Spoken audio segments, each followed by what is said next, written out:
Hi, welcome to the Deus Ex Human Revolution Director's Cut commentary. Here is Jean-François Dugas, the game director on the game, and I'm with... Mary DeMarle, I am the lead writer on the game. And I'm Jonathan Jacques Billetet, and I'm the art director. And I'm Steve Shipkowski, I'm the audio director. And we'll have probably some guests with us today. What do you mean, almost? With the first cutscene, well, when we started this project, we were kind of like...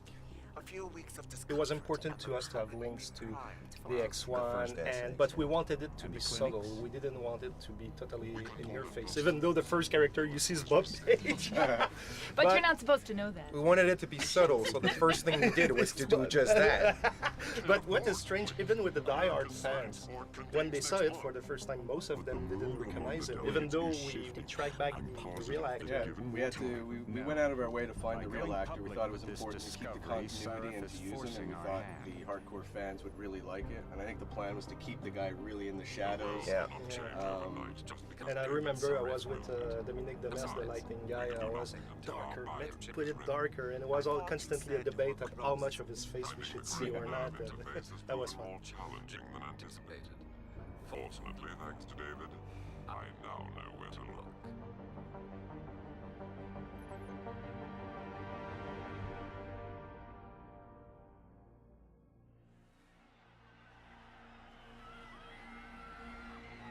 Yeah, so now it's the cutscene where we're introducing Adam Jensen. Actually, this TV news is probably the only TV news that has some animated 3D in it, which was the original plan with those TV news. But as we figured out the scope of what we had to produce, and we had so much to do, and with all the other cutscenes and stuff, we quickly realized that we wouldn't be able to. We wanted them all to be 3D. I know that when I was writing it, I wanted it to be like, first you wouldn't even know you were watching the news, you were actually seeing like the stuff going on at the Capitol building, and then slowly you realize, oh, it's news. But what we kind of envision doesn't always work. Good night. Yeah. And then with Megan and her necklace, that was another very important part for us, because from a story perspective, we wanted to establish something that was a part of her, something that made her human, and that would have on this relevance, because eventually we had all these plans that like you might find it in the FEMA facility where she'd been taken and stuff. So it was a very important thing, but I think that we didn't necessarily communicate that. No, right away. this is one of the few little times that me and you didn't talk or something about it, because usually things went pretty well in terms of what you wanted and what I wanted. But yeah, so at one point it was like, we had her design down and everything. Megan was pretty much finished in terms of what she would look like. And I think it was either you or JF, he came up, was like, where's her necklace? I'm like, what necklace? You're supposed to have a pearl necklace. I'm like, really? And I'm like, the whole thing's done. She has this big collar and she's all zipped up, and I'm like, where am I going to put it? It's like, well, just put it over her clothes. I'm like, you don't put a necklace over her clothes. But we ended up doing it, which I think looks I personally think it looks tacky, but it's fine. I mean, it works. It works in the sense that it did the purpose that it had to do.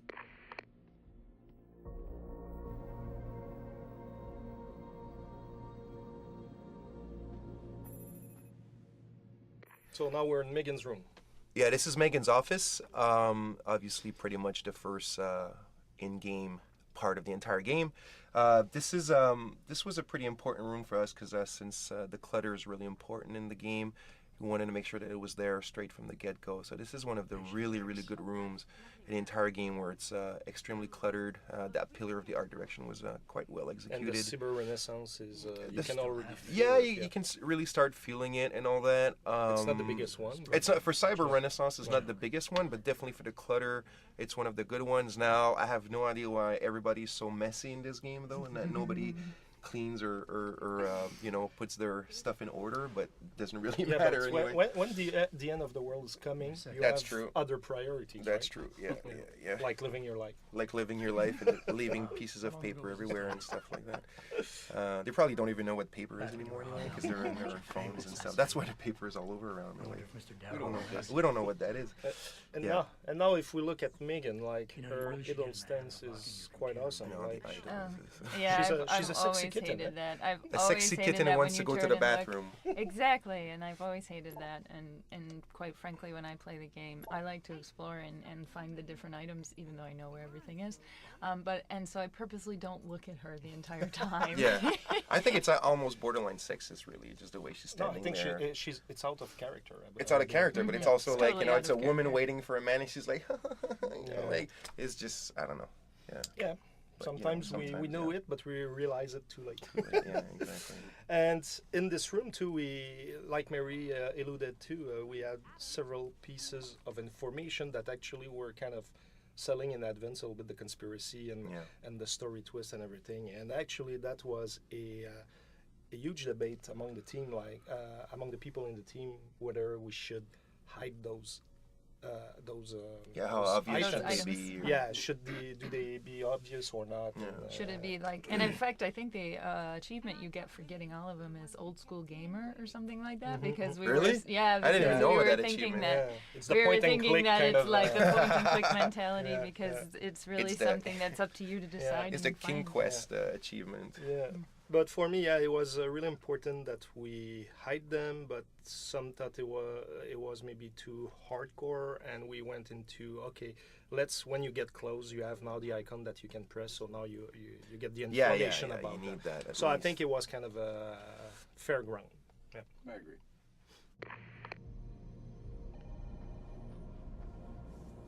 So internally, we've always referred to this section of the game as the walk and talk, and it actually wasn't the What did you mean original back then, opening Ray? for the game. About We how had you a found it? completely different idea for the opening to be more of a training mission where you're something I should know infiltrating your own company this as part of a place about security Sarah. test. But there was a lot I of remember that. a lot of discussions among the team, and a lot of people didn't think we could pull that one off, and ultimately we ended up kind of taking a new direction on it and working in this kind of And vein. it became the walk and talk, and actually was a nice way to have a good show don't tell moment, establishing the world and the characters. And right off the it, bat. exactly, and at first I was, because I really liked the original idea, so I wasn't really keen for the direction. But then as I started working on the script, I really did kind of start to like how it shows off the world. But I remember the first draft of the script. I think it was Joe who pointed out that we were putting a lot of techno babble in there, and it sounded like a much more Star. It sounded like Trek. it was, yeah. It sounded like it was like a big spaceship that they were running. You know. So we had to kind of go through extra passes to fix that and to and lengthen it. Here to the right, it's cool. Like we have one of most our of the artists clients with seem he wanted DoD. to have an homage to the $6 million man, which was really cool and showing off that we're not that young. That So- girl is such a bitch there. You know, stuff she said. Well, we had to establish all their characters right off the bat as fast as we could. As fast And as it we was could. another nice addition about having the Versa Life logo. And Yeah. stuff. Yes, and the arm. I remember a lot of discussions about this arm because it plays a very important part later in the game, and we really needed to show it. showcase it. And that's why he has one sleeve and on the other side Yeah, he doesn't yeah. have anything. And I remember also with the artist thinking about what the arm should look like because it Right. needed to be recognizable Absolutely. for when Tongue would have it, but at the same time we didn't want it to be like, I don't know, just like purple or something, you know what I mean? Absolutely. It needed a subtlety and at the same time something Yeah. that you would remember. That's true. And that scene, like with the Claymore explosion, That's a it cool took part. it's really cool, but it took so long before it worked. Like the dolls were always staying in the air or not moving or just falling on the ground. It takes time. Yeah. Pleasures And of physics. if I remember correctly, they're going to get in the elevator now, and there was, I think, a lot of technical issues first of all with the elevator. But one of the things that we also wanted to do was we wanted to kind of focus as they get into the elevator. You'll see suddenly we get the camera shot, and we kind of wanted to have this theme running through the game that this is Eliza who is controlling the cameras and watching Jensen all the way from the start. Spying And spying on you. So here, this was a good moment, and my one regret was it was such a great idea, and I think the cinematic director brought it up, Yeah. but then just unfortunately never carried it through with many of the rest of it. How far you Yeah, go? it was a very good idea that we ended up not really carrying through. Well, you know, we got so when much you've got to a do. project this big, yeah. And now it's they hard talk to about do the it. dog, right? The famous Oh, that's dog, right. The dog. The dog was Adam's dog. Yes, that was something when we were working on one of our earliest demos of the game, and we had to fill the world. One of the script writers said we should have this email about Adam's dog, and it should be dead. And I was, you know, at first my reaction to that was, oh, that's terrible. But as long as it's not a cat, it's okay. and Dogs are fine. and They then can we die. were able to take that and carry it through much more. Now we get one of our favorite characters. Yeah, for Yes. sure. And Right, this for here, sure. like, what is really cool is that just like a real guy, he just looked very, not too subtly, to Megan's ass. And like, Quick with- glance at her butt. Exactly. And I think fact it that adds he- yeah. authenticity to Yeah, Well, the it fact that he also did it in front of her ex-boyfriend. It and definitely everything. tells you a lot about the character right off the top. Like he hasn't even spoken a word yet, and just that action speaks volumes as to his relationship with Adam. Yeah. It's Andreas. Yes. Andreas Asperges. Yes. Asperger's did, Yeah. and actually it was quite fun because I think from a writing perspective we really wanted Pritchard to be this dick, and Andreas was so good. He'd come in and he would do this, and after every take he would finish it and go, God, I hate that guy. And now we hear the UNATCO theme. The UNATCO Yeah, theme. I really thought when I heard what Mike had done, there was a chance right there to kind of bring a little homage to the UNATCO theme, and we felt like this was sort of our new UNATCO, and we wanted to just give a little nod to it, and I found it was a great way to showcase into the beautiful room that John and his team designed here. No, and it worked really well because we just past that point now. But when we first walk into the corridor that leads into David's office, is really one of my favorite parts of the game. Is the way you crescendo with the music at that point, and this is one of my favorite rooms in the game as well. And just everything just culminates together, and it's just Yeah, like. It's very emotional. It's so emotional. It's really strong. Yeah. I think for the story, but also for what we try to put together as a team, it's all there, and I think it's very emotional for us as well, just as a in relation to the project, you know. Right, absolutely. Environmental malfunction. Laboratory subsection 6. All lab chiefs, please report in. We'd better not take any chances. Not tonight. Use my elevator to get down there. You know the code? Yeah, 0451. Let me know what you find. Athena, get someone to shut off the damn racket. Yes, sir.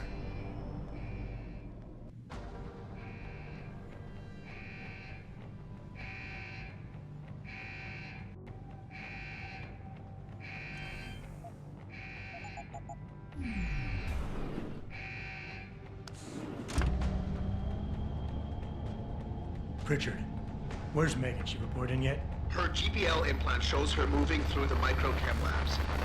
I think she's running. Damn it. Must have been a serious equipment failure. Can you get eyes on her? I'm trying, but the intellicams aren't responding. There's interference coming from somewhere. Find out what's happening, Judson. Hurry! Pritchard? Pritchard!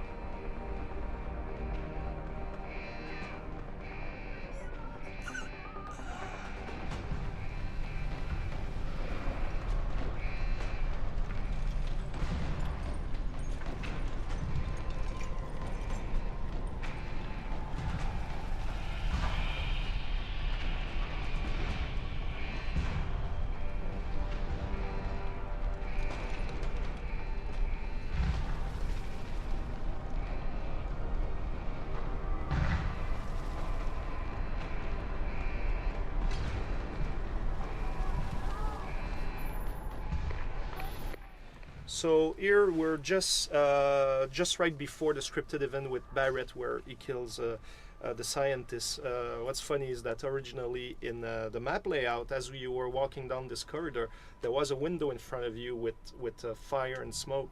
And what's funny, it's when you were getting there, it was triggering the scripted event. But players were attracted to the window to look outside, and they were totally missing the scene with Barrett and everything. And at some point, I asked the artist to remove and just put I would say a blend wall to make sure that players are attracted in the direction of Barrett. And after that change, like in the playtest and everything, it was working super fine. Damn artists.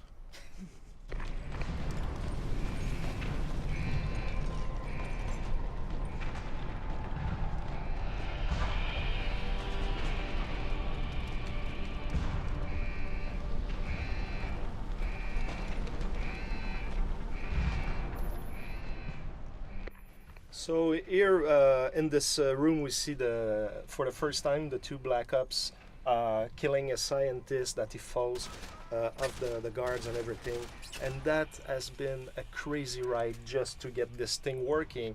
We were on the verge of cutting it because it was really hard to have those scripted events working with the environment and with the physics and everything.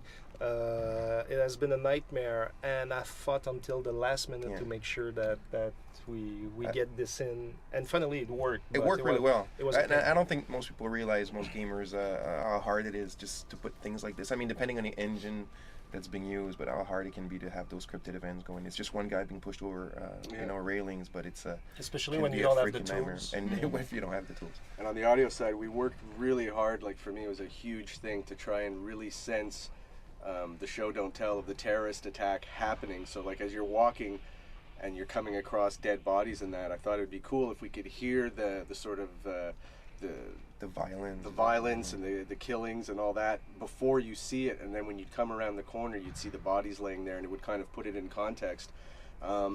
It didn't come out as hot and sexy as I hoped and wanted, but it came out really cool, and again there was certain limitations we had to deal with that was behind it, but the team came together and pulled out something that was really close to what we wanted.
Yeah, so here we're just before the corner where Fedorova is introduced and she kills some guards.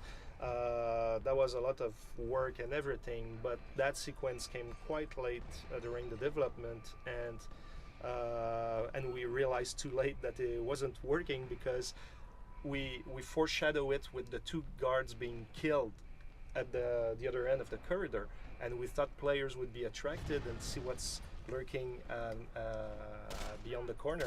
But actually what happened is that most players were scared and they were just taking cover and waiting.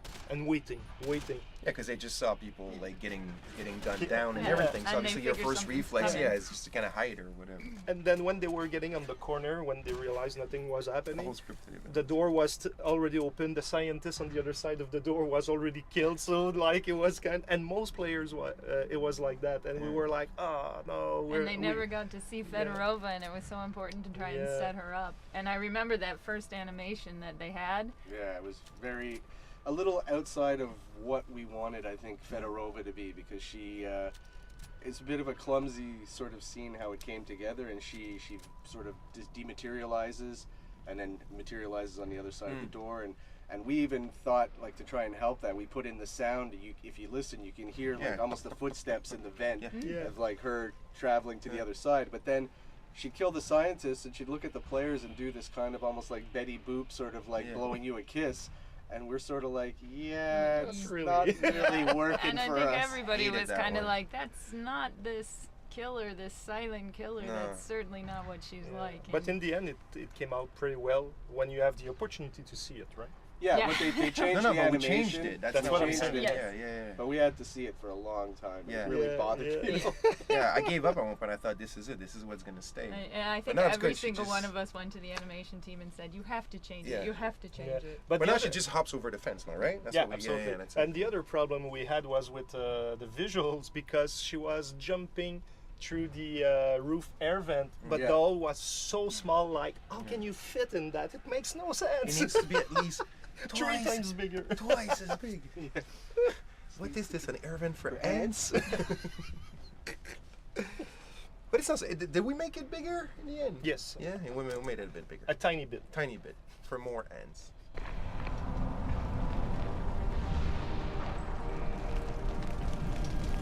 So the goal of this cutscene was really to surprise the player and get him. And I've always hated that shot of Megan because it makes it look like, what the heck is she doing while this terrorist attack is going on? It's supposed to be, is she a part of it? Whatever. She should have been cowering in fear. But for the most part, I think this cutscene did a pretty good job of conveying the horror of what happens to Adam in this scene. Yeah. I remember feeling bad for him. Yeah. It's almost gruesome. And you can really understand all those arguments. That I really hated. I really don't like the green acid. It's like so like Saturday morning cartoons. I think it's all green. Like Ghostbusters. Yeah. And here Namir is going to come to us, and originally it was supposed to be in gameplay, and actually we could had move the camera and everything. Yeah, we had a working prototype, but hey. So yeah, with the opening credits, actually it seems like people really liked it. Our original inspiration was to kind of